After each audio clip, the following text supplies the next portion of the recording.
Welcome to You Make the Difference. I'm Wanda Walker, and today I have Jean Howard with me and Ralph Howard.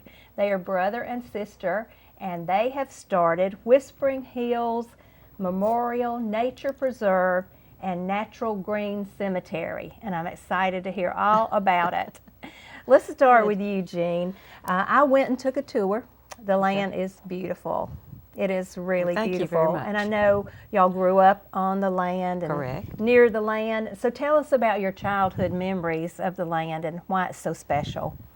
All right, they're of course more memories than I could even go into here. So I'm going to kind of broad stroke it Okay. and say that three things stand out. First of all, there was a lady that was my mother's housekeeper. Her name was Celie, and I have so many fond memories of she and her family as she took care of Ralph and I both until we all went off to school. Yes. And also neighborhoods. The neighborhood kids now, not like neighborhoods today. Nearest neighbor probably a half a mile down the road. Yes. The other one possibly 2.5 miles down the road. So we would get together and it would just be neighborhood kids, cousins. Fortunately, I'm one of 17 first cousins just on my father's side. Wow. And classmates, once I went to school, would come out and spend the weekend with us. And our childhood was pre-video games, pre-cell phones, pre-computers, and for us, almost pre-TV because the home place is located in a small valley between two hills. And so TV reception was real sketchy. In fact, I don't even remember having a TV in the house till I was about 12 years old. Yes. Or even radio reception.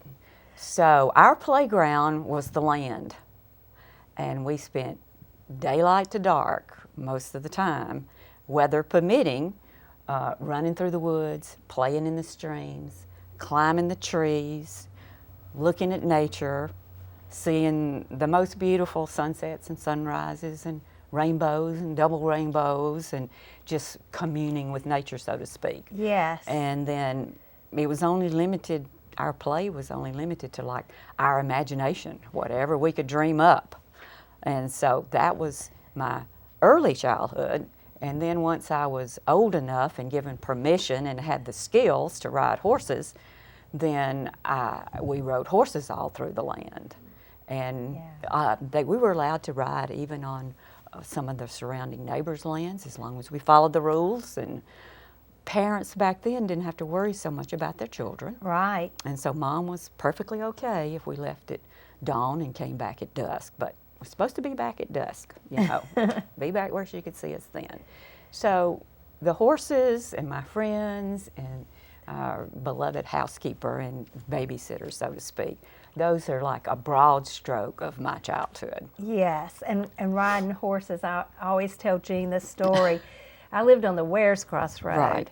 and y'all were on the Moody Bridge Road. And so, you know, not much was happening on the Wares Cross Road either. But I remember being out in the yard and hearing the sound of horses coming. Right. And looking up, and it was Jean and somebody else, I think. There were other But- neighbors. Yeah, but the long hair flowing, it was awesome. It was an awesome memory for me, and I'll never forget it. Amazing. But Yeah. yeah, it Really? really is. And I know also that Ralph, I remember, went to Concord, and you went to Concord, Right.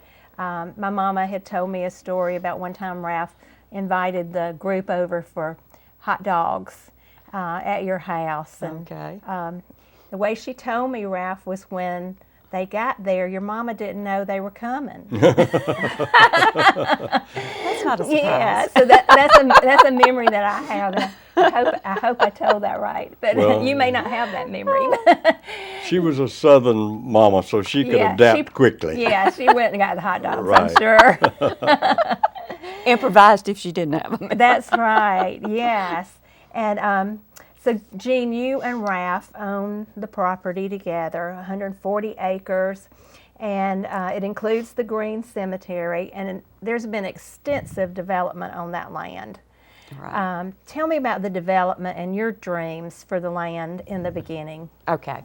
So from the time I was a small child, I loved horses, and so every Christmas they'd get out the Season Roebuck catalog. I'm sure you may remember Yes, this. we did And too. they'd say, well, what do you like in here? And I would always pick out the Farmall set. So from the time I was old enough and had the skills to do it, I would build farms, horse farms, because I loved horses, with all those little pieces, you know. Yes. And Mom and Dad were so patient, they would step over them at night and allow me to keep them up until I was ready to tear them down and build another one. So I guess always I dreamed of having a horse farm of some description. So once Mother passed and the land came to Ralph and I, then I thought, okay, I think maybe I can make this dream come true. Yes. So had to hire someone to clear the land, which by the way was sort of sad in a way too, because I didn't see the beginnings of the clearing until about 3 days into it, and I went out there and I think I just broke down because there were some trees out there that of course had been felled, and they were probably older than I was, and so it's like, Yes. oh my goodness, what have I done? But nonetheless, fast forward on through it, so we cleared the land and then hired someone to develop the design of the fields and hired somebody to put in the fences, and then had to hire somebody to put in the pasture, the grasses and everything that you want, build a barn, run all the electricity that you needed and the water and so forth and so on. And then I opened up Full Circle Farm. Took me about a year to come up with the name, but I was born and raised there, and then I came full circle back there and was Right. living there again. So hence the name Full Circle Farm. It meant something to me. So anyway, had boarders. I wanted to full board horses, and then eventually got into doing some pasture boarding. So at one time there were about 17 horses out there. Wow. And Yeah. I was a one-man band. I did it all. I did the mowing and the weed eating and the caring of the horses and everything. I didn't look into the future when I might not be able to be the only one that was doing that. But needless to say, one of my misjudgments there. But along came the downturn in the economy, and that's sort of what brought the farm to a close, is because it was a serious downturn and it lasted. It was a long recovery, and in the mean, I had boarders that had to sell their horses, boarders that lost their jobs and couldn't afford to stay in the area, had to move out of the area. Oh, wow. Yeah. And so I had to go out and seek other employment. And in doing that, I kind of lost contact with the horse community. So that kind of brought us to when Ralph came into the scene. Yes. You know, we wanted to keep the land and hoped to keep the land.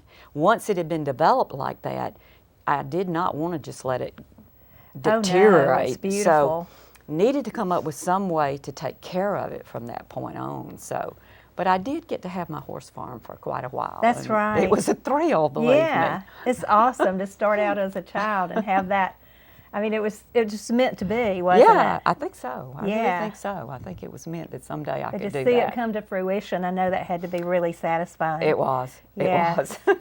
Okay, so Ralph, tell us how this dream came forth for a preserve and a green cemetery. Well, as Gene was explaining, when 2008 came and the so-called Great Recession, business fell off on the horse farm there, and of course, in order to keep it from growing back up into pines and shrubs and weeds and so forth, we had to maintain it. There was basically 40 acres of fields. There's 7 different paddocks, 40 acres of fields, 16,000 feet of white plastic fence, which Gene had installed. A beautiful, beautiful place, and so maintaining it was quite an effort. And to maintain it, it took money to maintain it, and of course, you had to work on the outside to get the money and pay the taxes, and then you could maintain the farm. So the farm was a burden to Gene and to anybody who was trying to maintain it without some source of income. And we had people approach us that wanted to buy the farm, to build houses there, because LaGrange was developing toward the north, toward the Chattahoochee River. And when we were children, riding from the square to where we lived 6.5 miles out, you might pass 3 cars. I drove out there this morning. I bet I passed 100 cars going out there. Yes. So the place is Big really traffic developed, jam. and the property taxes and so forth were increasing. So what to do became the question. We didn't think the horse farm model was going to work. I considered cutting the timber. And at the time, the price of poles, which can be used for making telephone poles, was $80 a ton. Well, by the time I figured out who was going to cut it and how we were going to get them off and so forth, the price of poles was $40 a ton. So I didn't cut the property. So we just continued to scratch our heads and figure out what to do. Then in January of 2018, I made the mistake of walking outside my house during an ice storm. Oh, wow. And managed to fall. Didn't need to be there in the first place. Fell, broke my hip in 2 spots, Oh, wow. wound up getting an operation down in Columbus and a 4-month recovery. I recovered fully. I had very good medical care, and I followed the doctor's orders and also followed the physical therapist recommendations, and so I recovered very well.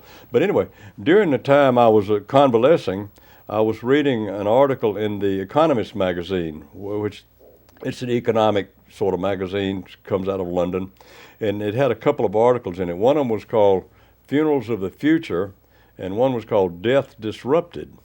They were extensive articles, maybe about, each one was about 4 pages long, and the gist of it was that with the population explosion and the fact that nobody gets out of life alive, something has to happen at the end, and it was changing from when traditional funerals involved cremations or more likely embalming, caskets and coffins and burial liners and so forth, that was not so practical as the population increased. Cremations were getting to be more popular, but also there was a phenomenon afoot called green burials.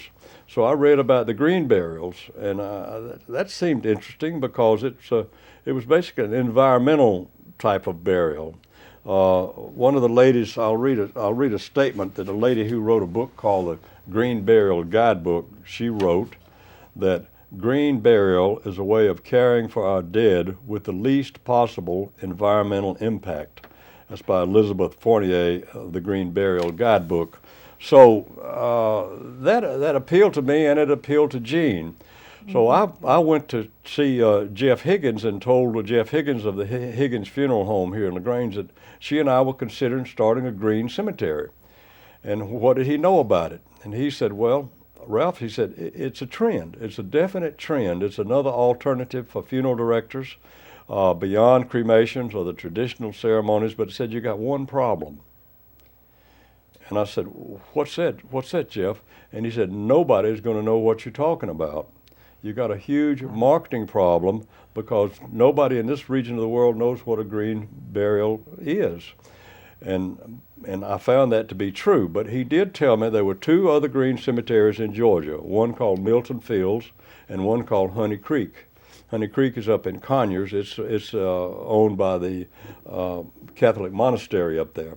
So as I recovered from my injury, I visited both of those places, and Jean and I went to see the one at Honey Creek, and we learned a bit about it. And we also learned about a couple who started the whole green burial movement in the United States, Kimberly and Billy Campbell, up in Westminster, South Carolina. So I contacted them, and through them I learned that they had started the first 100% official green-only cemetery in the United States in 1996 called the Ramsey Creek Preserve. And they were very interested in helping us get started because they're very much environmentally focused people. So anyway, I started looking into the legalities of it, the paperwork of it, doing research. I found there was an organization called the Green Burial Council, which they had actually started. And I contacted them, got a lot of information from them, and one thing led to another. I just started doing what had to be done, including seeking zoning. So the land was in a conservation easement at the time, but to go to start a cemetery, you could take as much as 25 acres out of the conservation easement, and so we did that. And the county commissioners granted us zoning to have an exclusively green burial site on 20 acres of land, and that's what the green cemetery is. But I think I should go ahead and say, I started, the first name of the business, if you will, was Whispering Hills Memorial Nature Preserve. I went with in my mind, I started to call it the Whispering Hills Green Cemetery. But the Kimberleys and Billy Campbell up in South Carolina, they urged me to think more environmentally, think bigger than a cemetery. It's more than a cemetery, Ralph, they said. It's a nature preserve. You're actually preserving the forest. You're taking the land back to where it was before it was farmed.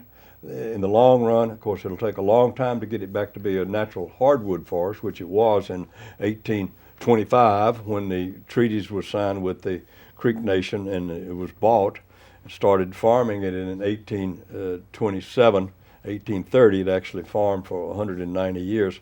So later on, after I had done all the paperwork, I added the tagline "and green and natural burial ground." So it started out Memorial Whispering Hills Memorial Nature Preserve, and it wound up Whispering Hills Memorial Nature Preserve and Green Cemetery and Natural Green Cemetery. Yes. So it's been an evolution. Mouthful. It's been an evolution starting in April of 2018, and here we are in December of 2021. Yes. And it opened, by the way, on April the 22nd of 2021, which was the 51st anniversary of Earth Day.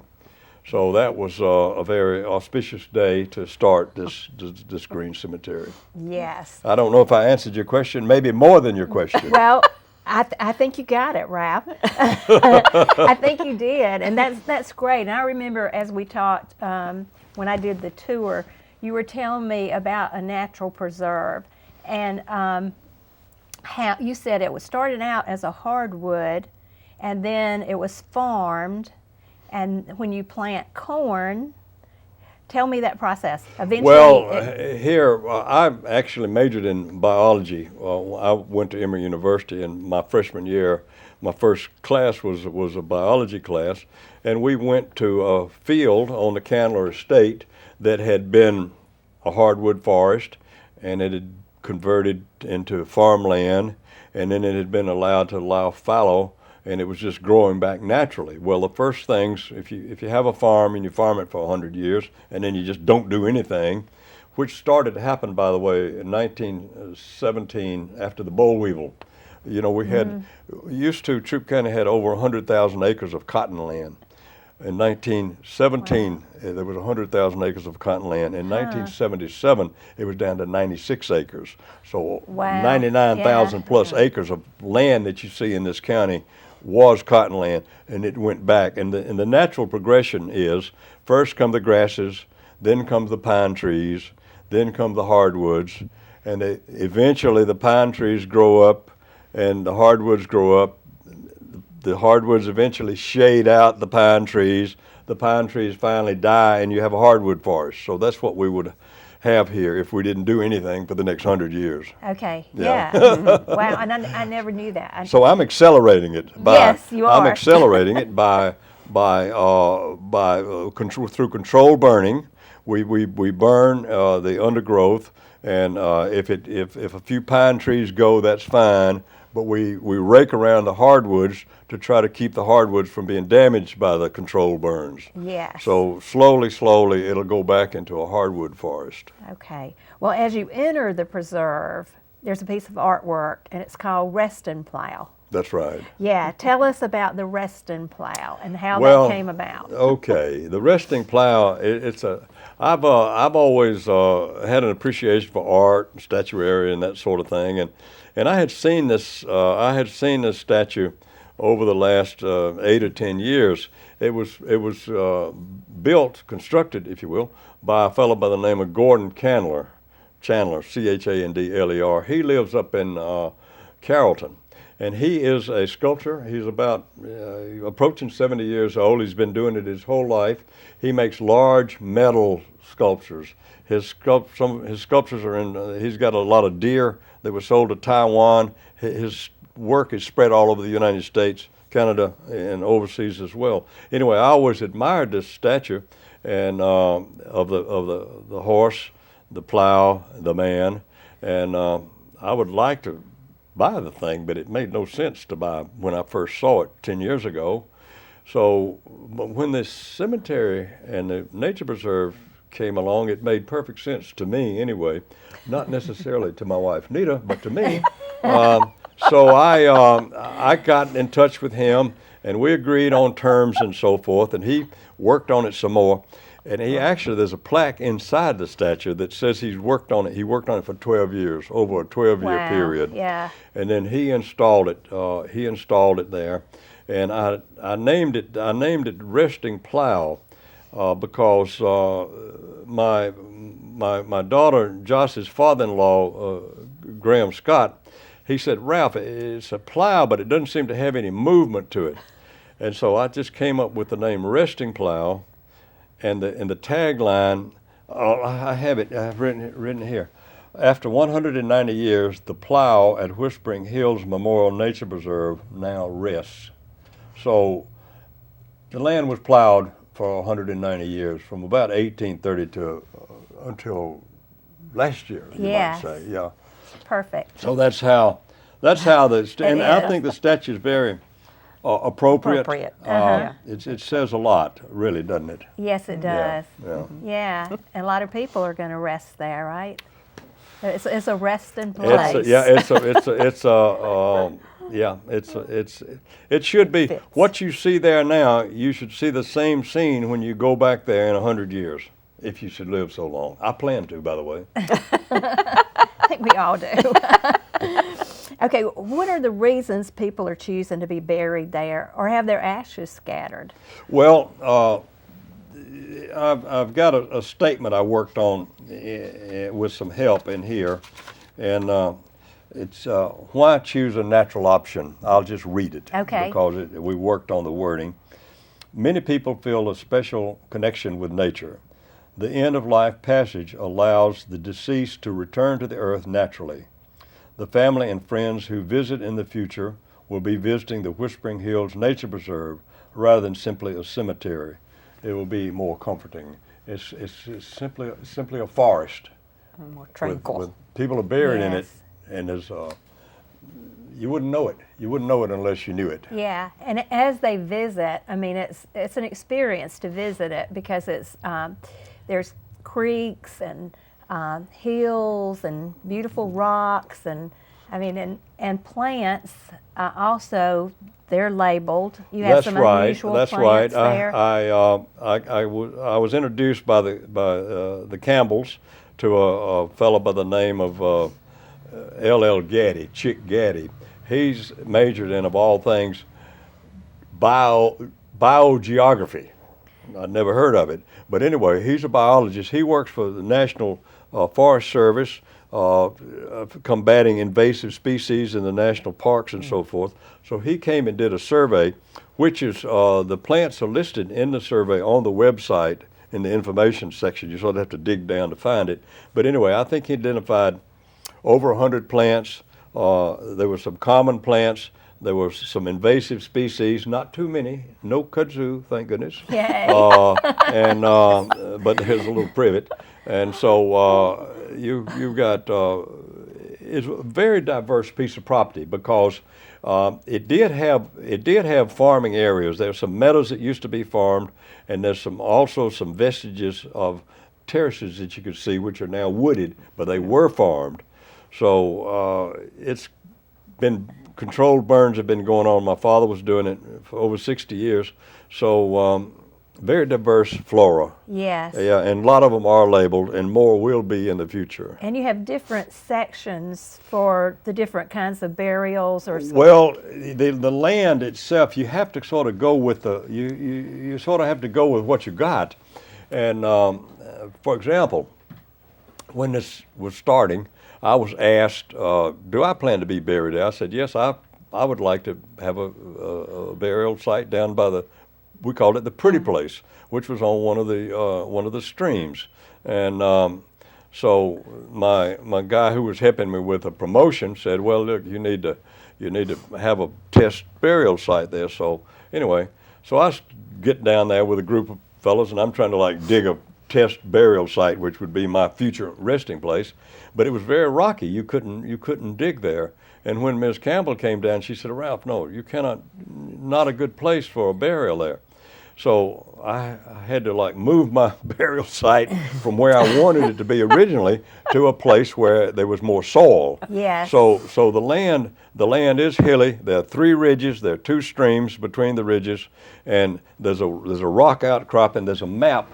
Perhaps they'll be able to show the map on the TV there.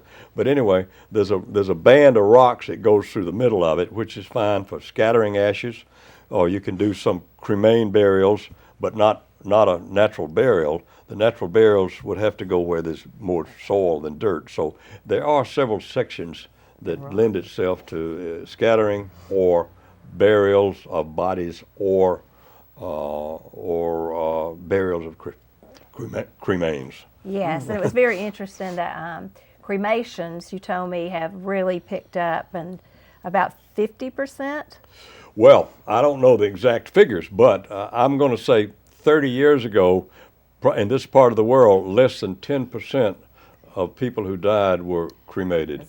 And I believe now it's about 40%. Okay. So this is something that happened because of public demand. The funeral directors didn't particularly encourage it, but the people went in that direction. So what this is now giving an alternative to cremations. So rather than go through the expense of a cremation, you can simply have a body burial if you want to. Yes, and I know Ralph's picked his spot. Have you picked yours, Jean? I haven't picked the spot yet, but yes. I have made the determination that will be how I handle my death. Yes. It'll be buried somewhere. It's either going to be cremation or the natural body burial. I had chosen cremation with the alternatives that I had before, but now that I have the whole body, the green burial, I think that's probably how I'll go. So it'll be hard to pick out the spot, though. Yes. Too many have a lot of fond memories. Yes, that's great. I encourage you to go out and take a tour. They'll be glad to give you a tour. And I just want to thank you for watching You Make the Difference and remind you that you really do.